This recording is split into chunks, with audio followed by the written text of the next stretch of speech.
Welcome to the German Climate Pavilion at COP28 in Dubai. Ambitious, just together.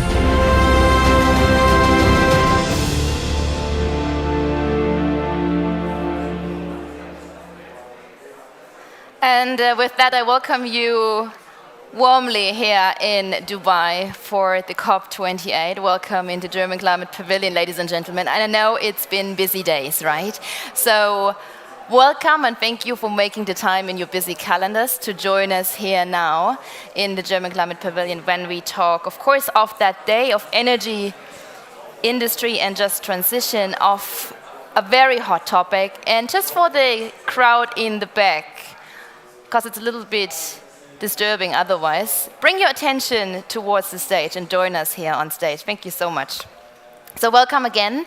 It's the topic of the COP28, right? Global green and just energy transition with the expansion of the renewable energies to keep the 1.5 degree temperature limits of the Paris Agreement within the reach, while we always and also making sure that the Sustainable Development Goals are also reached. So the news from today when it comes to the COP28, more than 100 countries have so far signed the pledge to triple global renewable energy capacity by 2030, so that's been good news today, and also the pledge to double the energy efficiency by 2030. It's obviously the time of transformation, and transformation is a big buzzword in that topic as well, and we want to dive down again today. What does it mean, and what does mean transformation in every region of the world? Because when it comes down to just energy transition, it's not only emphasizing the shift towards renewable energy sources, but it also underlines the co-benefits that comes along with the just energy transition, namely economic and environmental sustainability. And then, just to name a few challenges along that journey, of course, we also need to talk about meeting the growing energy demands, while also at the same time decarbonizing the global economy. So we will go into these topics in a second with the big question, how to mobilize capital for a just energy transition and how to harness also the socio-economic benefits. I'm Katie Gallus, I'm the moderator of that session, and I welcome you all. Thank you so much for joining us today. Wonderful. Thank you so much for joining. And also, we are looking forward to your questions. Also to the people in the live stream, thank you for joining us. And for you, ladies and gentlemen, shoot along your questions later on. We do have time in the microphone for that. So it's a two-way conversation. I always say that, right? It's not just a monologue here on stage. It's a conversation. Great. We are here on the panel, and I'd just like to do a quick round of introduction before we start into our conversation. So next to me at the center of the stage is Jochen Flassbart. He's the State Secretary at the Federal Ministry for Economic Cooperation and Development, and before that he has held numerous high-ranking positions in the German environmental organizations, namely as the President of the Nature and Biodiversity Conversation. And before coming to the Ministry for Economic Cooperation and Development, you were the State Secretary at the Federal Ministry for Environment. So thank you for joining this panel. We also have next to me Rudy Dix. You're the advisor to the President and the head of Project Management Office in the private office of the President of South Africa. You're responsible for supporting the implementation of the Presidential Job Summit Framework Agreement, the President's Youth Employment Initiative, as well as unblocking, of course, the challenges that come along with the economic growth, but also when we talk about energy. Thank you so much, Rudy, for making the time. Great to have you. We also have Alice Carr with us, so I'm ping-ponging a little bit here from left to right on stage. Alice is with us. You're the Executive Director for Public Policy at the Glasgow Financial Alliance for Net Zero, which is working at pace, really, to ensure that the global financial system can deliver on its net zero commitments. And we need to talk about money when we talk about a just energy transition as well. Thank you so much for being here and for coming along. Just joining us, thank you again for coming, Wangari Mochiri to the left on the stage. You're the Director of Africa Wind Power at the Global Wind Energy Council. You are a renewable energy engineer an energy planning expert, and you're leading the initiative at the Global Wind Energy Council to increase, when we talk about development and deployment of wind power across the continent, and you're also on various boards, including the Kenya Green Building Society. I was reading your CV, and there's so many different positions, but just to give you a glimpse, and the City's Journal of Practitioners panel, so she's a very active expert. Thank you again for making the time. We also have Omar Andres Morales to the right. You are the Minister of Mines and Energy coming from Colombia. You are also an electrical engineer, and you have emerged really with the country of Colombia as a leading position when it comes to clean energy transition policy making. And of course, we want to hear more about that in a second when we zoom out, of course, to different projects and examples. So muchas gracias and bienvenido. Last but not least is with us also Ana Maria Rus. You are the Executive Director of the Green Hydrogen Council at the Chilean Economic Development Agency. You held this position since 2022. You have more, and also looking into your CV, you have more than 20 years of experience in energy efficiency when it comes to renewable energy. You have also broad experience in setting up green hydrogen government strategies, and you're working at the connection between industry needs, fair policies and regulations to really ensure the accountability for the promise that comes along with hydrogen's promise of decarbonizations. So Anna, thanks again for making the time as well. What a beautiful round. Please give them a round of applause. Just energy transition, and this is where we start, and of course it's also often called out that we need multilateral strategies.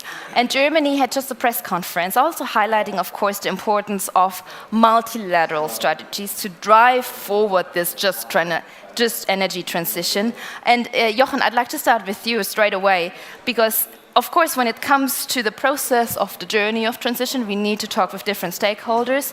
And the question comes along, of course, how can also governments on the one side, but also financial institutions and renewable businesses collaborate? So really living and filling that word multilateralism and multilateral strategies with life.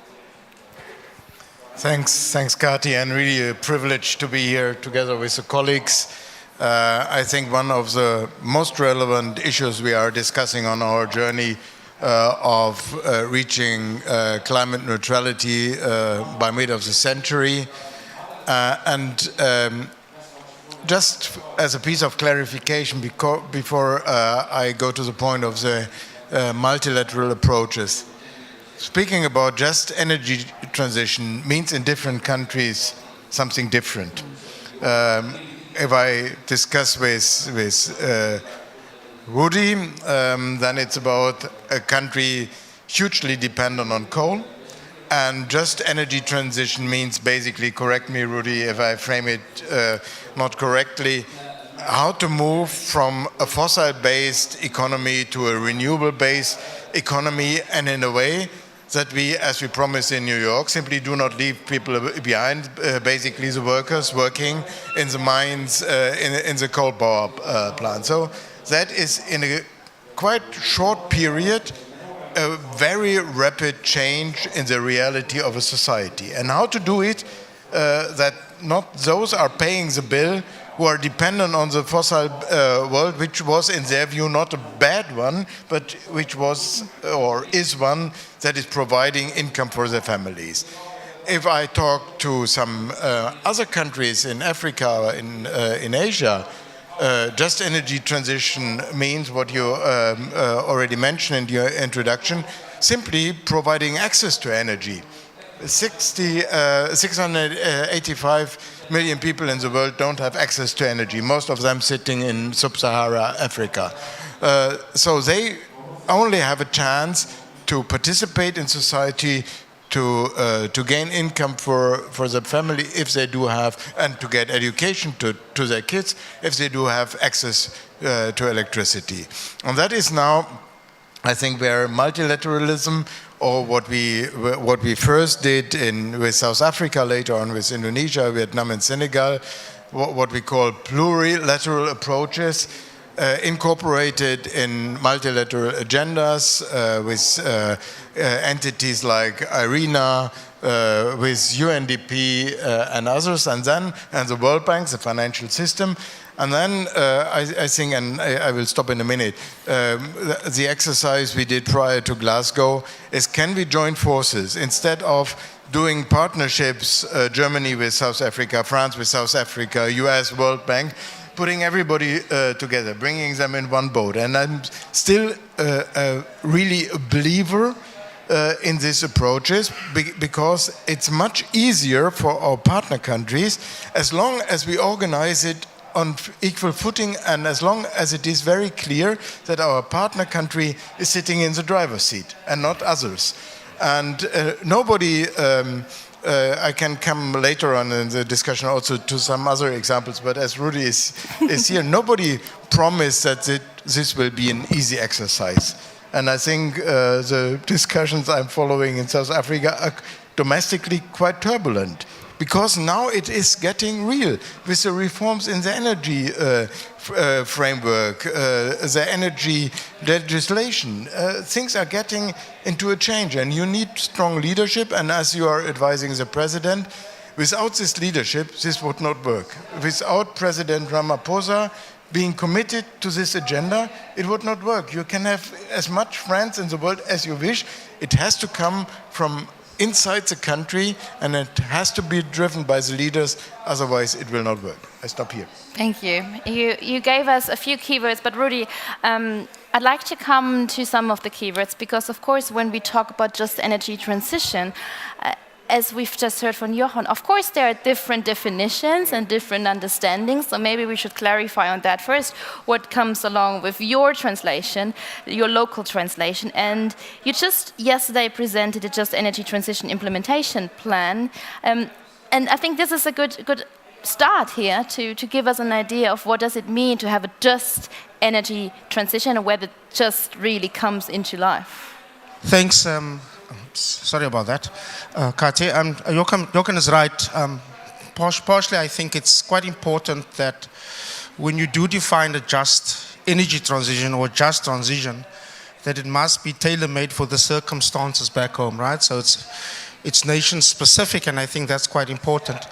You're right in saying that, as you transition from coal to other forms of energy, that there are specific transitions that we have to go along with coal miners who supply the coal to our coal-powered fire stations, and of course those who work in the power stations as well. The challenge for us is fairly significant, given that 15 of our coal-powered fire stations is in one region, so it makes it even more acute, because it's in one specific area or province of our country. So you can well imagine that the entire society, value chains built around that, businesses, informal economic activity, young people, municipalities that are dependent on income for rates and taxes, for example, are all dependent on the incomes derived from coal-powered, fire-powered stations. So it's not only about the workers that are in the power stations or in the coal mines, it's entire value chains. And I think this is where it becomes quite significant, because you lose the opportunity if you only focus on what workers would require. And there's a good example. We've recently decommissioned one of the power stations. The power station is over 60 years old, Komati Power Station. And again, a lot of the lessons learned over there from a just transition is that we tend to have focus only on the workers and the coal mines that were supplying that. And in hindsight, I think there was a lot of challenges with the community and the communities that were dependent on it. So a very important lesson to be learned, and Joachim, in our conversations with you, BMZ, and some of our other partners, we talk now about a just transition where we begin to front load the transition components. So not decommissioning, right? Because generally what we did with Komati is decommission, and then we say, just wait a few more years, we'll deliver to you, right? Communities, workers, young people, women who are dependent on the on the station can't wait 7 years, given where we have acute unemployment rate and an acute poverty rate, that we need to think about measures of that. So we got good examples, and I think living that experience becomes quite a unique thing in trying to deal with that. But the same for us. I mean, it's also about so other than transitions itself, it's also about energy security, and I think that's quite significant for us, given where we sit challenging the challenges that we sit with, because South Africa, as many would know, is going through an energy security challenge. So it's a good opportunity. In a sense, what we have done is, as we transition towards decarbonizing our economy, it provides a real opportunity for us. 45% of our entire electricity system is coal-powered fire stations. So it would make sense if you decarbonize, that the rest of the economy would be decarbonized. It would make sense that you look at energy security from all forms of other low-carbon energy availability that can be produced. So for us, it's important that we learn from our own lessons, but there is no universality on the just transition. It's your circumstances and how you build that, so that there's equity, there's justice, and ensuring that people who are dependent on your transition is not worse off. And I think that's the fundamental principles that are quite critical. We're coming back to the value chains later on. That's an important keyword. But just to use the word that Johan was saying, driver's seat, being in the driver's seat when it comes to partnerships. Do you feel that you're sitting in the driver's seat when it comes to just energy transition partnerships, when you work together on an international level? Or what does it mean to sit on the driver's seat? Because that's another buzzword, often mentioned. And I just wanted to clarify that quickly, because then we do the next round. Quickly. I'm not very quick, that's the problem. No. But yes, I think this is one of the key principles. When we started the negotiations and discussion with the international partner group, right? Of course, it was Germany, France, the EU, UK, and the British. Subsequently, the Danes and the Dutch have also joined. Quite important. And I think, I was fortunate to be part of the negotiations in doing the political declaration, and then, of course, doing the investment plan, and, of course, now doing the implementation plan. And this is one of the key principles, that in the partnership that we develop, it is us that are the leaders and the development of that. So we set a political declaration that set out the rules, and that is fundamental. Time and again, I don't have much diplomacy. Time and again, I would remind the partners, it's our plan, not yours, right? We have to develop a partnership to be able to ensure that both of us are able to support that. And it's part of the overall commitment that developed countries have in supporting the kind of transitions that are there. So I think it's been really absolutely amazing in developing specific, BMZ in particular, and the German government has particularly developed an extremely strong partnership at state level between the heads of state. German Chancellor Scholz and President Ramaphosa have a particularly good relationship and discussions when it comes to just energy transition, and the partnership that is cascaded down to every single level of the German government, including, of course, from our side in the way that we do that. So I do think it's quite an important part, and that partnership is well defined.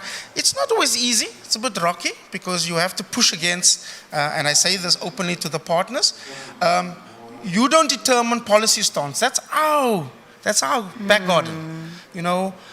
We make decisions around energy policy. We make decisions around renewables. We make decisions around the reform in the energy space, for example. That is our domain. That is our responsibility. So it's quite critical that you have to be fairly firm and say that our partnership is not what you tell us, but it's what we say as we move along. Thank you. Thank you for clarifying what driver's seats, of course, mean then to you. Great. Dear Minister, of course, when we had just the example of South Africa, we are, of course, we are curious of your just energy transition journey in Colombia. So maybe you can take us along about your plan, as you're the Minister of Mines and Energy in Colombia. You do have a high ambition, of course, to also have the transition along the way, but what are your priorities? What is now on your desk that needs to be done very quickly? Also, of course, during COP, but especially after COP. Bueno, primero que todo, muchísimas gracias por la invitación. Just Oh yeah, 1 second, just to clarify. We have a translation afterwards, so you don't need a translation device, but we are here multilingual. Take your time. That's just a little clarification, please. Pues tú siéntate, ¿no?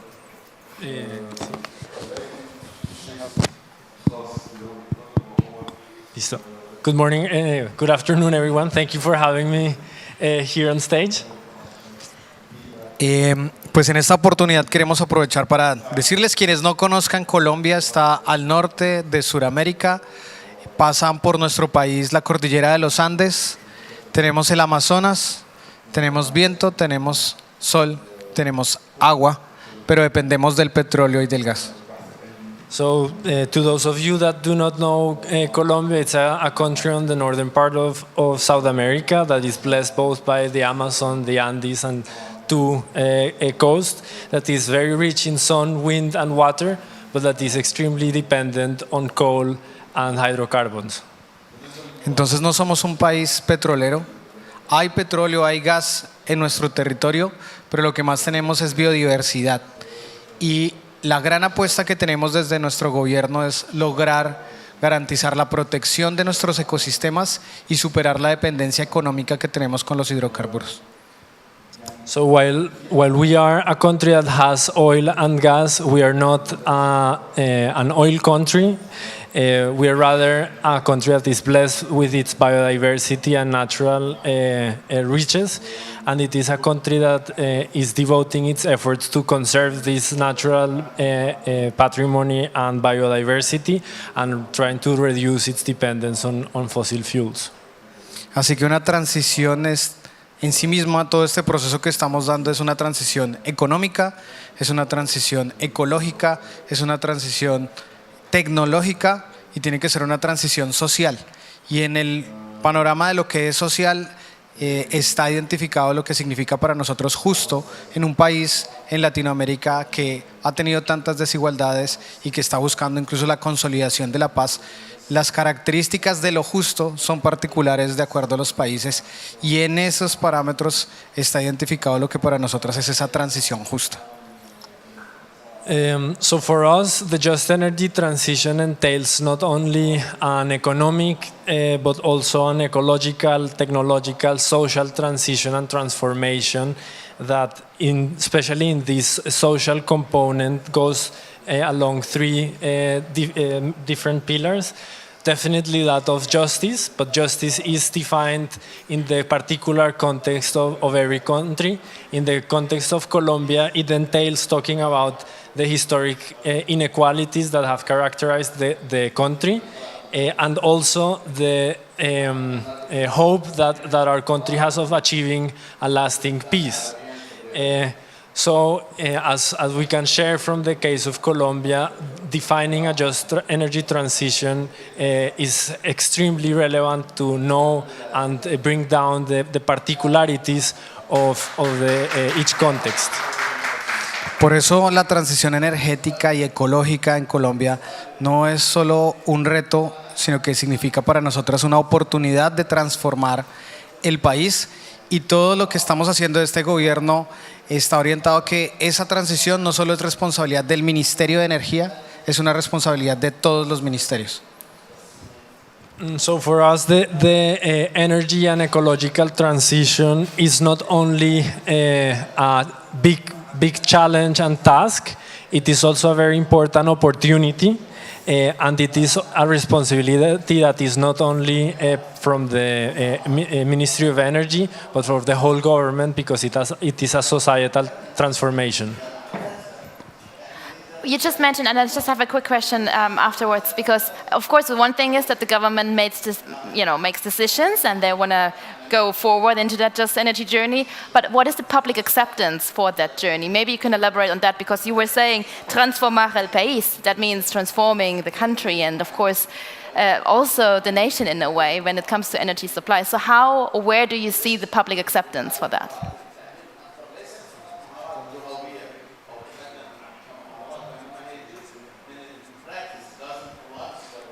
Nosotros partimos de algo que tal vez en otros países no es consenso, pero política y socialmente existe un consenso en Colombia de la necesidad de una transición energética y una transición ecológica.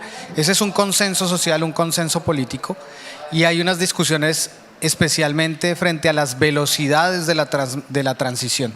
Hay algunos sectores que creen que el periodo de transición puede ser más lento y garantizar que tengamos aún ganancias de los hidrocarburos durante un tiempo prolongado, y en este gobierno nosotros tenemos la consideración de que hay que acelerar la transición energética. Tenemos el consenso base, pero hoy tenemos unas discusiones en torno a las temporalidades de la transición, y lo que nosotros estamos haciendo como gobierno, nuestra gran tarea es, en el tiempo que tenemos en el ejercicio de gobierno, demostrar que sí es posible acelerarlo, que sí es posible tener éxito para lograr que ese consenso en términos de los tiempos se pueda lograr rápidamente.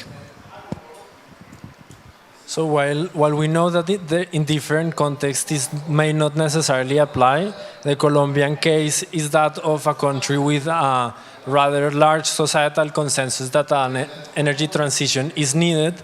Where there is not a consensus is the velocity of that transition and how long we can continue to rely on fossil fuel incomes.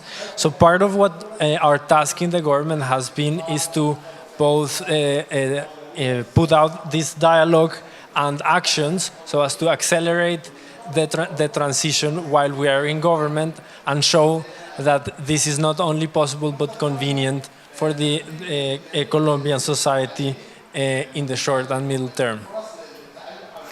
Thank you. So we had the example of South Africa. We are traveling along, of course, to Colombia. Now we have Anna from Chile, and I'll come back to you in a second. Don't feel left out here. But Anna, Chile has very ambitious targets for the national energy transition, including, when we look into the numbers, the achieving a share of 80% of renewable energy in the electricity mix by 2030. Also, when it comes to the creation of conditions to allow a phase out of coal by 2030, or even earlier. That's what is said. So maybe you can tell us also the question, what is the public acceptance and how is it accepted by the public, that journey of a just energy transition?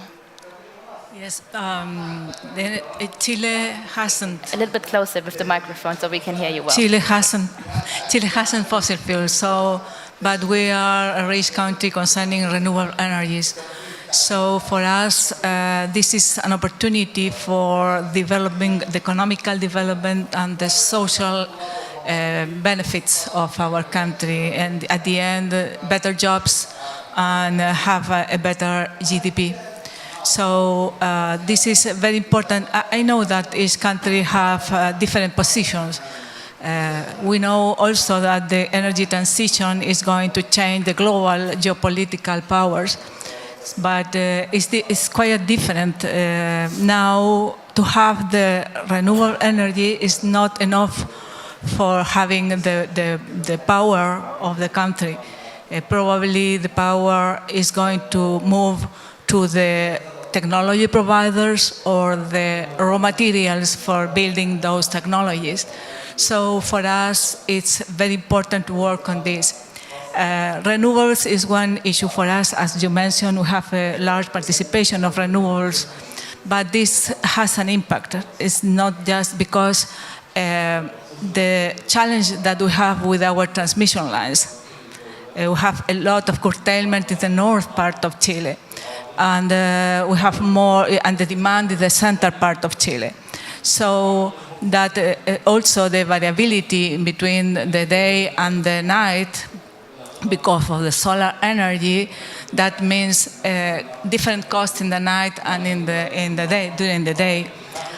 So we are now having one issue is the cost of energy, but the other one is the cost of connection to the energy. All the complementary services like frequency control, power, etc. So just for giving you an example, on 2021, we have a cost of connection of $5 per megawatt hour. Now, on 2023, we have been cost over $25 by megawatt hour. So that means an impact in the bill of the bill of electricity of the people. So in fact, our Ministry of Energy, their first preoccupation is about the cost of the electricity for the people. So we are working on that. We have a lot of potential of renewable in Chile, but we cannot export or we cannot contribute to the other countries with the fight or the reduction of CO2 emissions.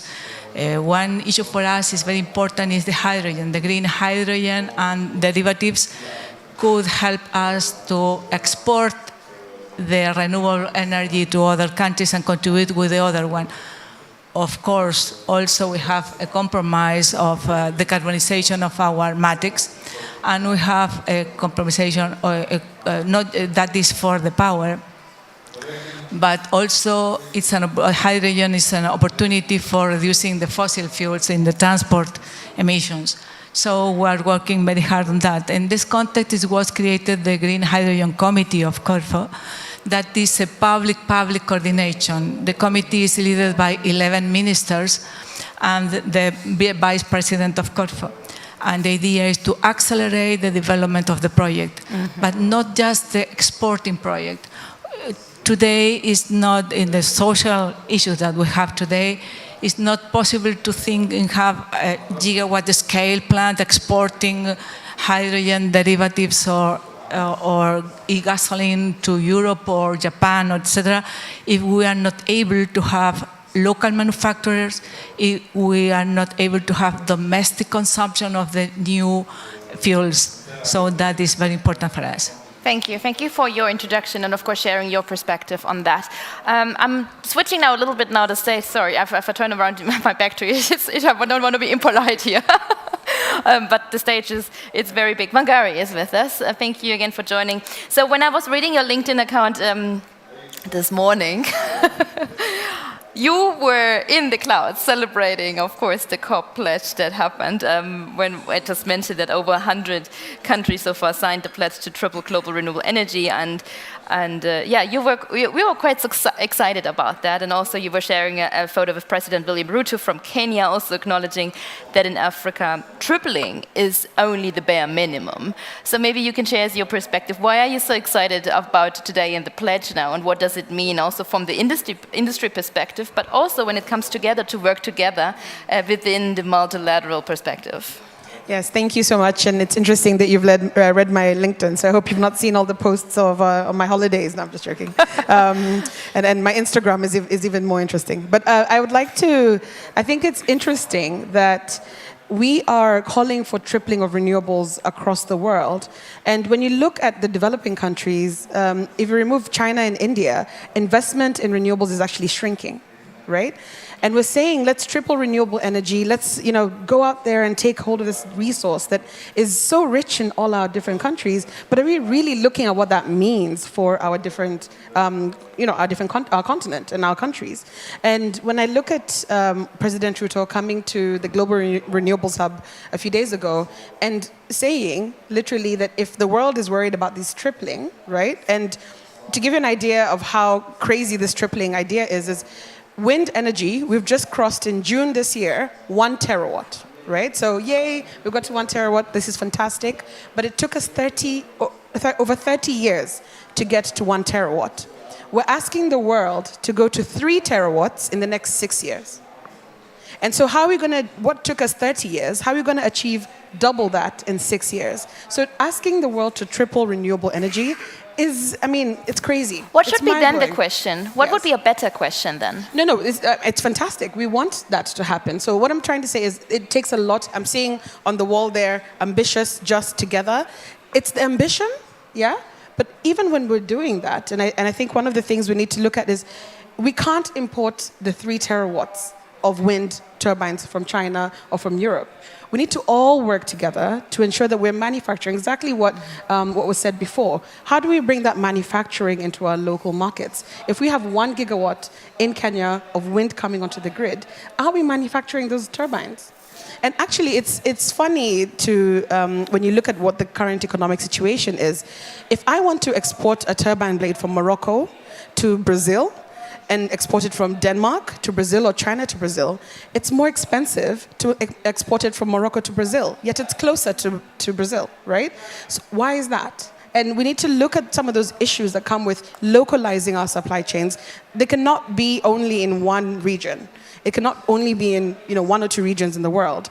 And so if we're going to do double what we've done in the last 30 years and 6 years, we all need to be building these technologies. We all need to be working and processing critical minerals on the continent. I like the question you asked before. You asked really about what a just transition means. Because in Kenya, we're already at 92% renewable energy on the grid. A lot of people don't know that we already run at night on 100% renewable energy because we have fantastic wind, geothermal, and hydro. So if we have those three technologies already working together, how can we expand that, increase that? But unfortunately, none of that is manufactured in Kenya. And so when we say transition, we already are there. How do we now ensure that those that technology, the wind turbine, wind and the hydro and the geothermal, is creating jobs?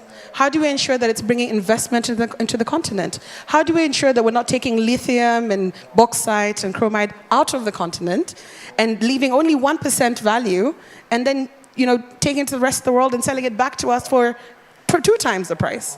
This is the transition we mean. And when we talk about a just transition, I think it's important that we look at we've seen economic injustices around mineral resources. I think you touched on it before in regard to the coal that we already have. There's a lot of corruption happening around these mineral resources. How do we ensure that that is actually benefiting the local people on the ground? Unfortunately, right now it's not. So I think the just transition question, especially when it comes to this big number that we now have all put out there and is doing very, very well, we need to make sure that we build those projects, but those projects are not just benefiting other people apart from people on the continent.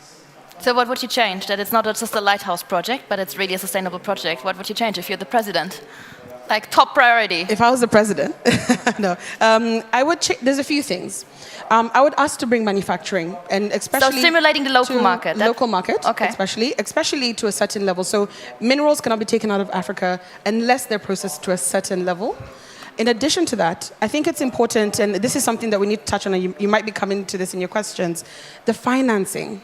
The perception of risk, a wind turbine, planted in African soil versus a wind turbine planted elsewhere in the world, it's more expensive in Africa. Yet, our capacity factors are better. Yet, that same wind turbine will produce more energy, which means it will work better. But we have to pay 30% more for the financing. We might have to pay 30% more for the actual wind turbine. And in addition to that, we don't get the jobs to build the wind turbine. So I think it's important when we look at just energy transition, I think it's important that we look at how do we bring those benefits, all of them, across the board into the ground in Africa. Thank you.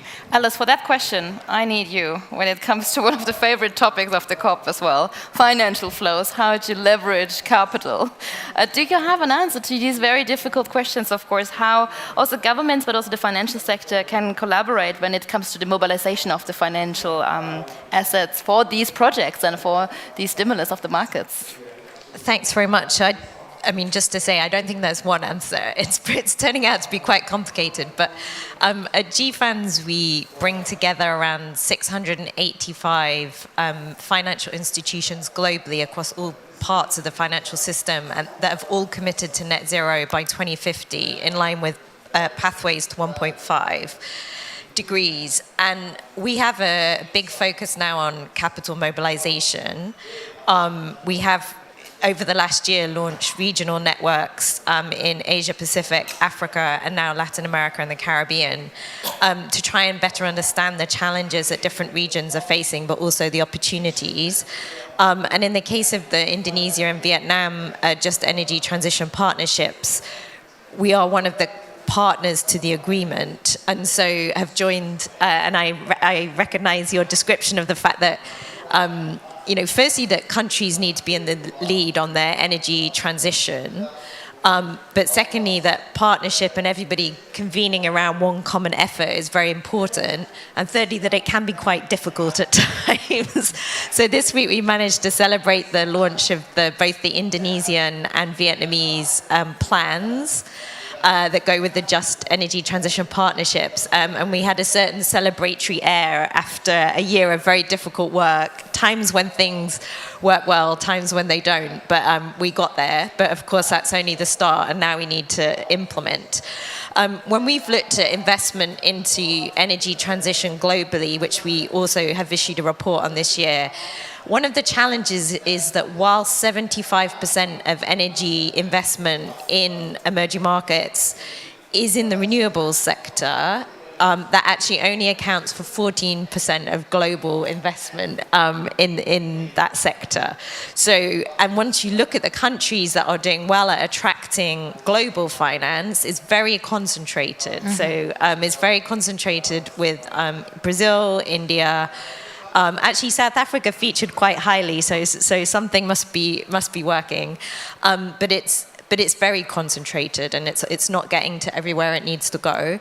I think from our work, we identify that we do need local financial systems to be able to provide a good chunk of the finance. And so this week we launched with partners from across the UN system, MDBs, DFIs, a capacity building coalition, which is focused on making sure we provide coordinated capacity building to local financial systems on how to attract transition finance for these kinds of projects.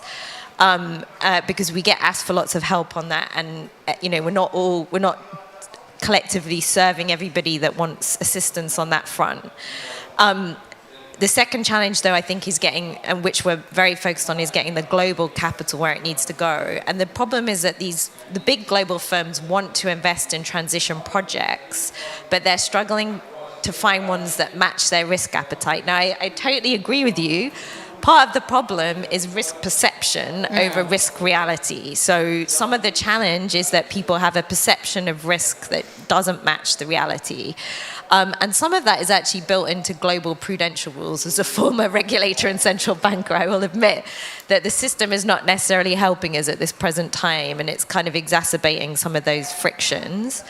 But we're also trying to work to come up with some structures. Both, we've got a big project with the World Bank Group, the World Bank Private Investment Lab, but also some more specific kind of project-based efforts to try and actually put public and private finance together. And I'll hand back in a second, but I just want to say that we talk about things like blended finance a lot.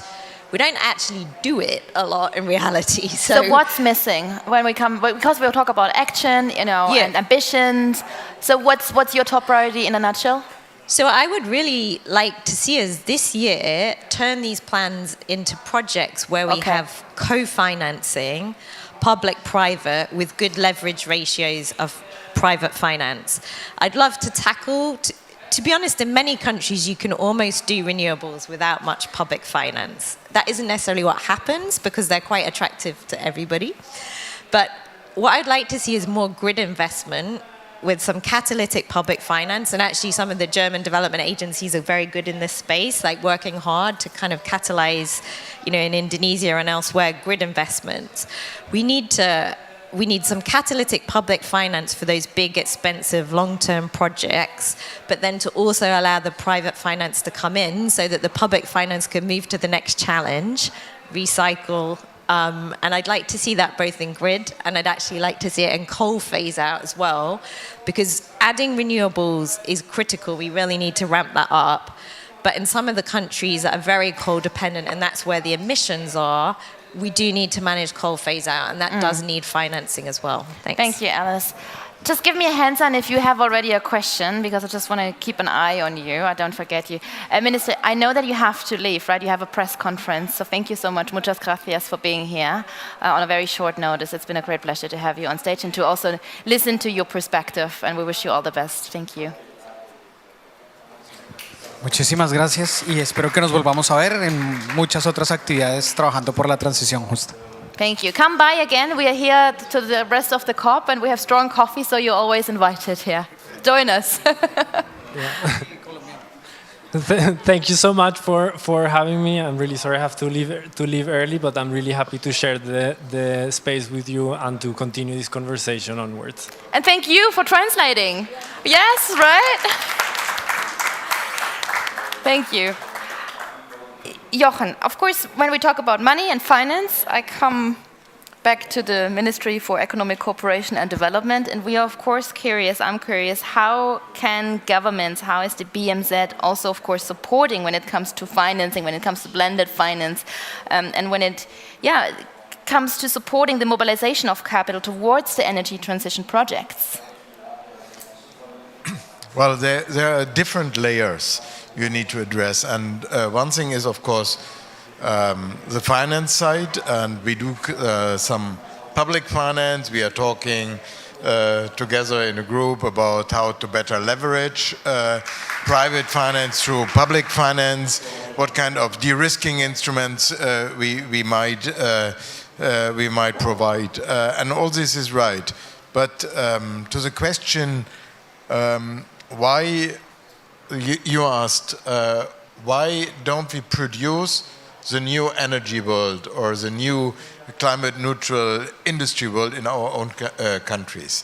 And that is something where it becomes very interesting because this changes a lot in the world. And I can tell you the example that President Ruto, when he visited Berlin, we met him, Svenja Schulze and me, and he had several other talks, and then he said, in a nutshell, you want to have migration of skilled workers, and we are ready to send you skilled workers to Germany. You want to have green hydrogen for your industry, so you need workers and you need green hydrogen, but it could also be an option to put the steel facility from Germany to Kenya, because we have the workers and we have Chile.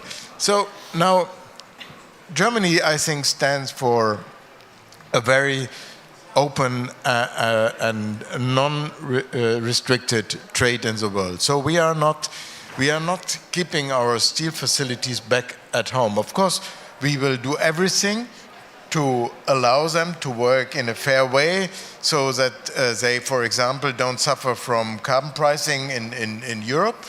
But if they decide to go to Kenya or to Chile, yeah, why not? This is part of the game, and we invested a horrible lot in the early years of this century, I need to say, in photovoltaic industry.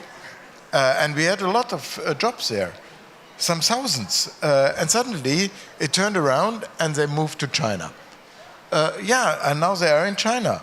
Fair enough, and they are producing to low cost. But still, we believe it is in our interest, and I think in all countries' interest, that we don't create monopolistic structures. And I can tell you, in Germany, we learned our lesson. We were mono-dependent on Russian gas, and we don't want to be mono-dependent in the photovoltaic industry from China. And it's nothing against China, not at all.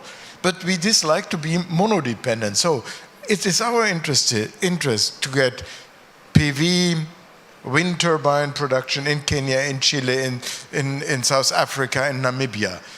Because then the world economy is more resilient, and an export-oriented nation like Germany will benefit from that. But, and then I'm at the end, this is not decided by Germany. It's, I think in most of the countries, it's not decided by governments. It's, do you have the right environment to attract investors? And the finance side is one piece, but there are other layers. For example, skills. And what we did as BMZ is now to turn our portfolio on vocational training, and we have a very good track record on vocational training. From the old energy world to the new energy world, because you need the renewable-based skills to attract investors to decide, okay, I will do it in Kenya or elsewhere. Thank you. Yes, absolutely. Comment. Are there any hand signs so far? Otherwise, we go on here on stage. Beautiful. Anna, the stage is yours. Could I share one experience from Chile? You know, for green hydrogen have been announced projects, a wind project by more than 30 gigawatts. So companies as Vestas were evaluating the possibility of manufacturing towers in Chile. They have manufacturing in Brazil and in Argentina, but it could be cheaper for them because of the chip or the cost of the chip to manufacture in Chile. And they have analyzed all the metal mechanics companies that could be able to produce the towers in Chile. They make a very good work on that. But at the end, the cost of the steel from China is the same cost of the tower of the wind energy. So they came with us, with Corfo, asking for some support from Corfo, from the state, because they cannot compete with China. So that is one of the very serious barriers that we have. Rudy, I'd like to know a secret from you. First question and first secret, maybe, how do you attract capital to South Africa when it comes to the just energy transition? And second secret that we all want to know, how do you step into what Johan was just mentioning, the transition of the labor market? Yeah. Because I think that is a tough journey. You have to keep everybody on board and you have to communicate the same language. And South Africa, you know, it's such a diverse country, such a rich country. Maybe you can share with us these two secrets. I don't think so much of a secret, but let me tell you anyway. I mean, I think in the negotiations with the international partner group and the offers that were made, of course, when we made the announcement in Glasgow, it was 8.5 billion US dollars. Now, that's quite a significant portion of it. Today, there's a total commitment of 11.6 billion US dollars. So when we developed the investment plan, we decided not to develop an investment plan on what the IPG did, but rather an investment plan of what the need and scope would be for a 5-year transition to decarbonize. So that's quite an important difference.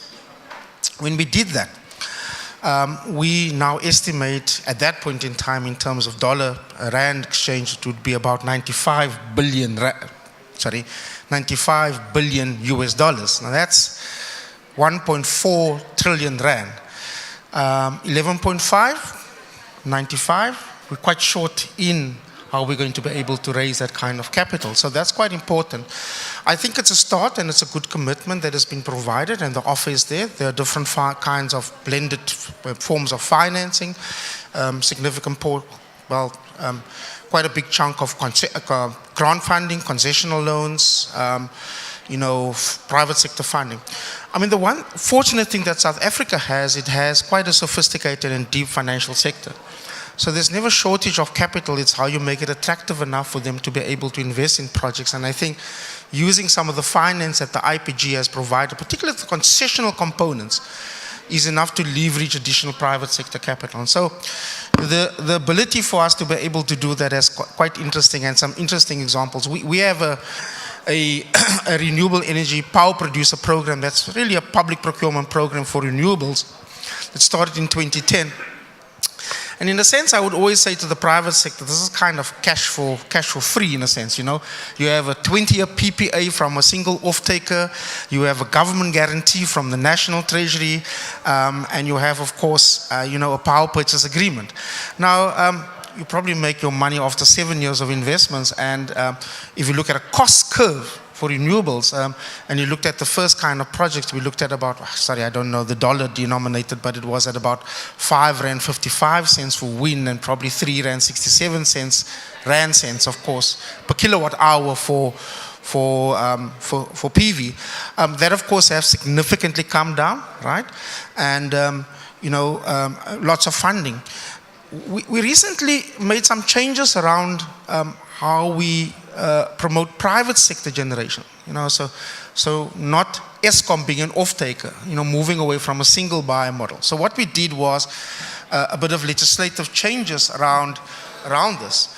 And lo and behold, we didn't believe that there were going to be such a significant expansion in private generation. When we made that change 18 months ago, we had really a small proportion of gigawatts in renewable energy. Today, both the estimates from our wind associations and our PV associations is a total project pipeline of about 66 gigawatts. Now, let me give you a sense of what 66 gigawatts means for South Africa. We generate about 30 gigawatts, right? And our total demand is probably somewhere between 27 up until about 30 gigawatts. So it's doubling. Of that, 12 gigawatts will come online in the next 2.5 years. An additional 12 probably in the next year after that. And when we went to the financial sector, and sorry, it's a little bit of a long story, but it's quite important, and this is the thing about thinking about innovative measures of finance, is that the financial sector who had funded the initial public procurement programs, who would look for a 20-year PPA, an off-taker, all these things, suddenly looked at each other and said, oh gosh, who's underwriting this? Where's the 20-year PPA? And the private sector who's purchasing, of course, from a project developer said, there's no 20-year PPA with us. You're going to either sign 7 years or 5 years, and we'd have to negotiate the price. And of course, there was a bit of sensitivity from the private sector because they had to think about how they would fund this, given history around it. And in about 3 months, some of the leading banks were able to think about innovative finance to be able to support that, with many of them achieving financial close and, of course, announcing COD dates. So I think that's quite important, and having a good financial markets, utilizing and catalyzing some of the international finance to be able to do that. I missed the last question. The last question was about the labor market, because yes, that's of course. also a journey of transition, and you need to have everybody on board. How do you do it? And of course, that's quite important. I mean, Joachim's point is quite critical, because if you have about 170,000 workers, direct or indirect, employed in the coal value chain, you would have to think quite significantly about what happens to those existing workers, and reskilling is going to be quite critical as part of a just energy transition. Or skilling for new jobs are going to be quite critical. So you need to think about an energy system that's very, very different. And your point, Alice, earlier on about investments in transmission is going to be quite important. So remember, if you have a grid that is designed like ours, all our high voltage cables is in one province, right?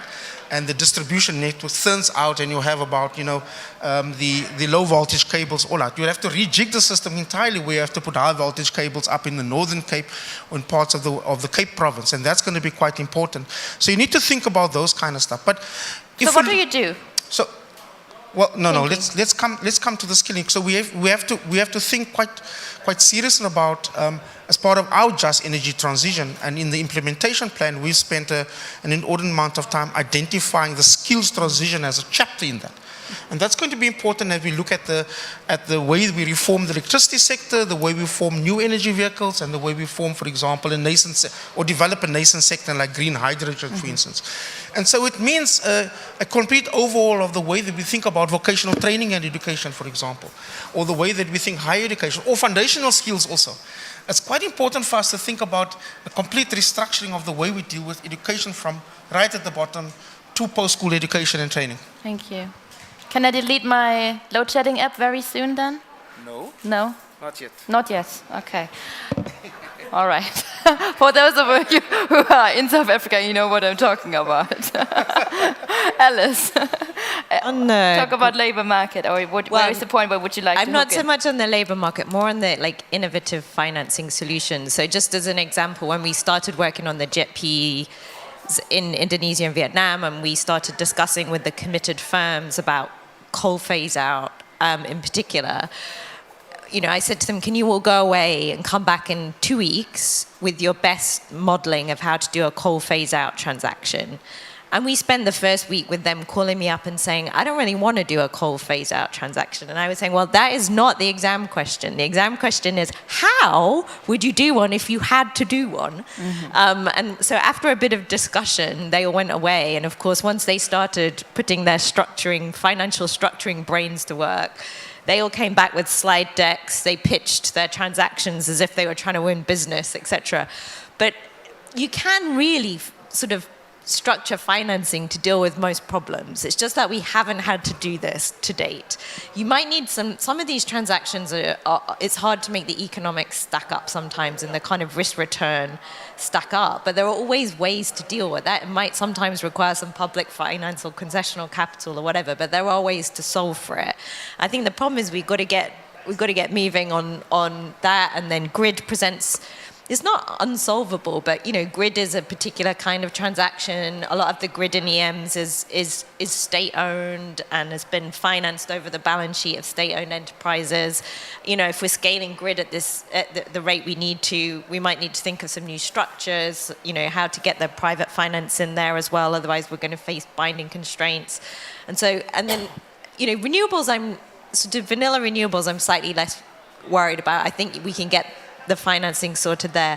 The other thing I just want to mention is the more innovative end of the spectrum, because right now we know how to do renewables. It's just that we're not doing it fast enough, but we know how to do it. Mm-hmm. But we do know that we need some new technology to get to the end of the journey. And just bringing it back to the just point, it's really important that it's not just advanced economies who have the resources to create the incentives and to also subsidize the technology development that then own those technologies and get to benefit from them from the next couple of decades. And so I think that's one challenge we've got to deal with. I think energy transition is much more motivating in an emerging market if you can also see that you're adding along the value chain economic opportunity, whether it's because you have the minerals, or it might be that you're kind of wanting to develop battery, or a solar panel capacity, or to build industry on top of a green system. There has to be something there that attracts people to because it's not easy. So we could go on and on and on, but I want to be respectful with your time, and I know that you have other appointments just right after. But Wangari, this last question goes really to you, because we tend to talk and debate within our bubbles, right? So who's missing? Who's missing when we talk about just energy transition? On all these panels, there's so many discussions and conversations, but maybe from a business perspective, and looking at all these panels, and of course, going forward through the days of the COP now, who would you invite next time? Or who would you like to ask us to invite as well for the conversation that we were just having, and starting some bits and pieces here and there? I think one of the people that I would like to invite to the table are the actual project developers, the people who build the actual projects.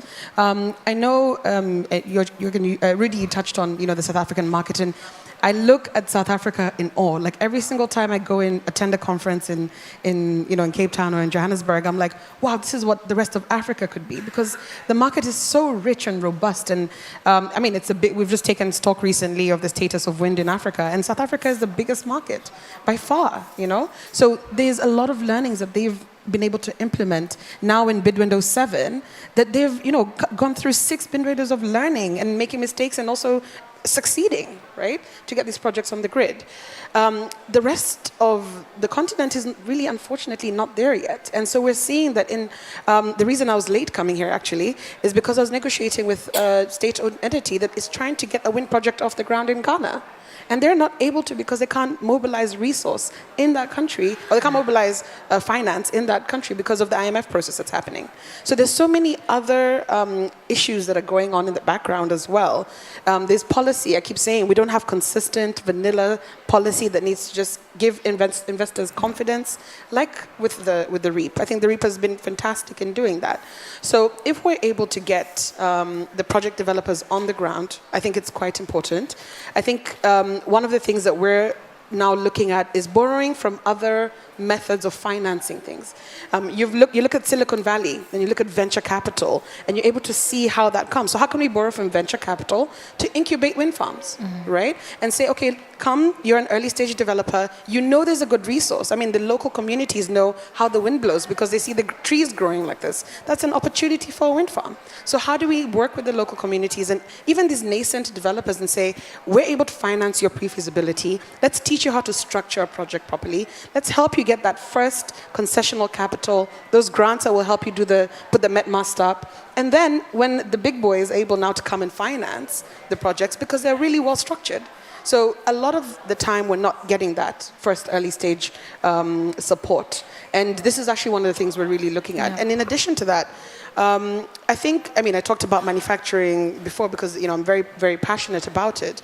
But I think if we are able to take some of these technologies, and we don't have to be designing the best turbines in Africa, but we have to have access to them, because buying turbines in dollars, I'll give you an example. The Kenyan shilling has just devalued 40% in the last few months. If we are buying turbines in dollars, it means it becomes unaffordable for us. So if we're able to also manufacture some of those technologies locally, that would be really, really important, because then we can also, bring in the value for our own currencies and create the jobs locally, bring in the value for the economy, and be able to really take those projects to the next level. So I think it's important that we consider those two things in the transition. Thank you so much, and we'll follow that along, and I hope we meet again for the next conversation. But time's up, as always, here at COP28, and I thank you very much for coming and for sharing your perspectives with us. It's been great, it's been very exciting, interesting, and we do still have a lot of work to do from different perspectives. Thank you for coming, thank you for your energy and for coming along. It's great to have you here at the German Climate Pavilion, and with that being said, I wish you an exciting evening. Thank you. Yeah, I'm a big fan.